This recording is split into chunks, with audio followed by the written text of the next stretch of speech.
Record. Okay. All right, we're going to try this out here and see what happens. I should look at the camera. All right, I just got a question from. The hell was that? Anyway, just got a question from. Let's see, Magic. His name is 882 Magicman, and so here was his question, and then I'll answer it as I read it. If I didn't already tell you, I really enjoy your videos, so thanks for taking the time to put them together and upload them, as I know it takes extra time. I also like War Thunder and World of Tanks, but miss those games that have a storyline or start and end. They're also getting a little annoying, all the young punks saying everyone is a noob when, even when flying level 0 to 3 War Thunder. And I'm looking for a more mature audience or none.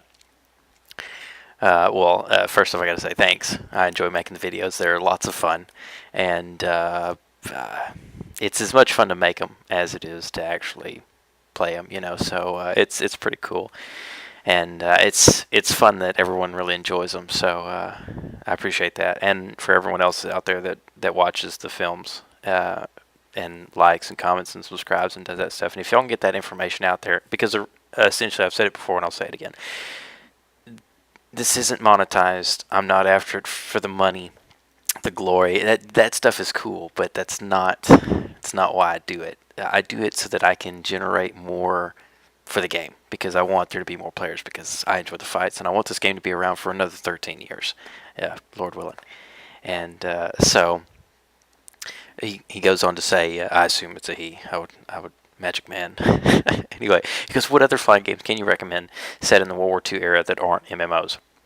Well, to be honest with you, he continues on here. I was thinking of the Wings of Prey with Wings of the Luftwaffe, which is also from Gaijin and Battle Station Pacific. And even though outdated, the reviews were so good across the board, I was also thinking of IL-2 Stormovik 1946, which I actually already ordered on eBay for $9. I was curious as to your thoughts on these. The reviews on IL-2 Stormovik 1946 almost seem too good to be true, and people out there seem to really overhype it. Unless it's really that good. Have you played it? As a question. And what do you think of 1946? If you've played it. If you hadn't played 1946 version, I've read it just contains the patched original version plus 4 expansions. So to start with, yes, I've played the Wings of Prey, and it's absolutely gorgeous. But I went in and I thought, would I want to fly? So I picked 109E4. It's Battle of Britain. Cliffs of Dover is what I played. I didn't play Wings of Prey. I played Cliffs of Dover on the PC. And so I hopped in a 109E, whatever, E4, whatever E model it was. And, well, it was terrible. It was absolutely horrible as compared to the E4 that we have in Aces High. I was like, what the fuck is going on here? I was trying to fly it, and then I would be pulling, and all of a sudden it was just like, world would just turn black. There was no, like, a start to gray. It was just like, okay, blackout. And then the whip system was funny. It may have just been because I'm really used to Aces High. That may be the problem. But to me, it was really rough. Beautiful, gorgeous, absolutely gorgeous. I couldn't hit a damn thing with the guns, and I uninstalled it shortly after. I still own it. I could reinstall it and try it again, but I also realized it's a real pain in the butt to set up your joystick to fly with it. I mean, it got the axis down, but to get the buttons set up and stuff like that was a pain. And you had to actually set your dead zones and that kind of stuff, which I know nothing about as far as joysticks go. And so I didn't think it was that great as compared to having played Aces High. That's what I'm comfortable with. I'm familiar with the flight model, the gun characteristics, and the enemy aircraft I'll be fighting. And it's people. So, I mean, the fight is infinitely more diverse and more dynamic. So that was what I stuck with. I played 1946, and I thought, oh my god, I'm playing Microsoft's Combat Flight Simulator, the old one that I played on the old computer, flying a P-47 D-11, and barely being able to turn and do this and do that. And there's a lot of people that play the 1946, and there's some really gorgeous videos out there, some really pretty videos of 1946 when it's done correctly. But again, got in there, the flight model was rough. To me, it was very rough on aircraft that I was familiar with. Couldn't hit anything. When I did hit it, it just kind of like walked off, just left. And that was, yeah. I was just like, yeah, no, not playing this, because it really did. It was hyped up. I was like, God, this thing ought to be amazing, you know.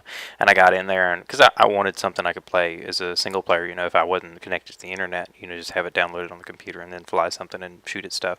And I was just really unimpressed with it. I was like, oh, okay, I'm gonna go back to Aces High again. Not that I ever stopped. I've never stopped my subscription to Aces High. I've been paying on it for almost 5 years now. It's probably been 5 years. Never stopped a payment on it, and so that was what I did there. And so let's see here. As far as you said I've read it just contains the patched original version plus 4 expansions. I have no idea. I just played the stock 1946. That may have been my problem, was that I just played the stock version, but it was extremely rough. The menu system made no sense to me, and I got fed up with it really quick, which is not a normal thing for me, but I had no reason to stick with it. It may be something for you guys that I'll go back through and actually start testing flight sims for you guys, and just seeing what I think, my personal thoughts on it.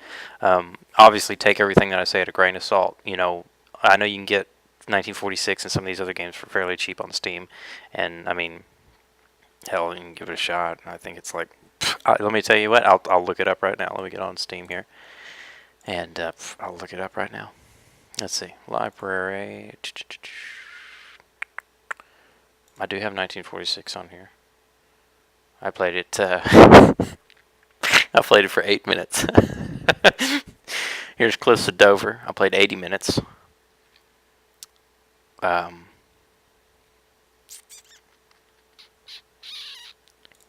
I wonder, let's see.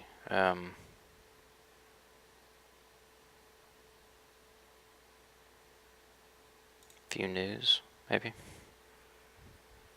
It's 50% off. Today's deal is 50% off. I don't know what it costs.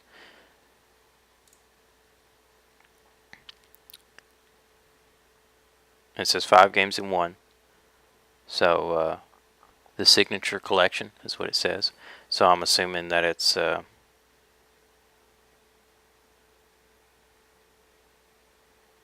on.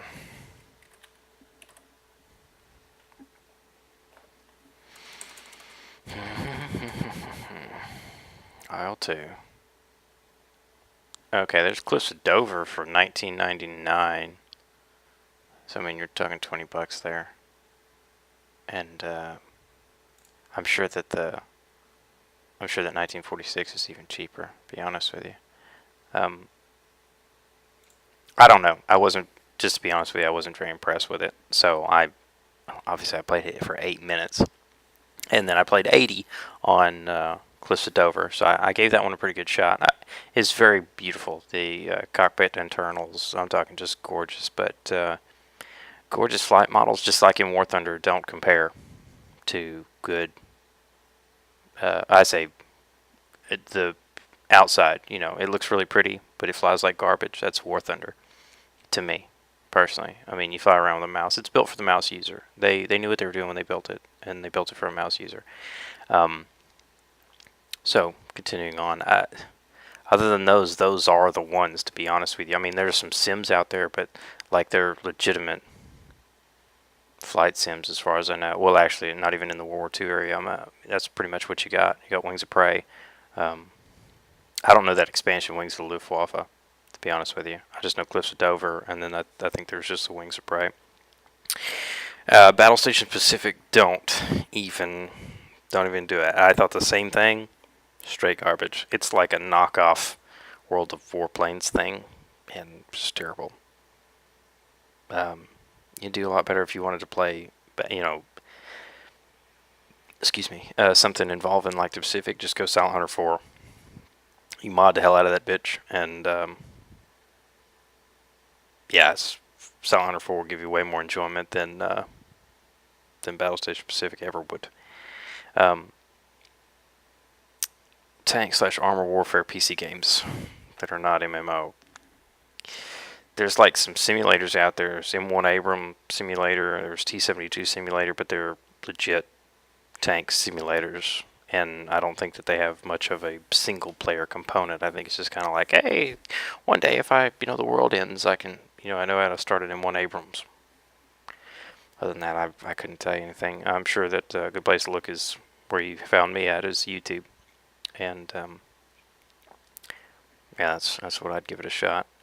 So just to recap, War Thunder, extremely beautiful, terrible flight model. If you want to fly with a mouse and you want to just be able to jump in, jump out, and not pay anything for it, War Thunder's for you.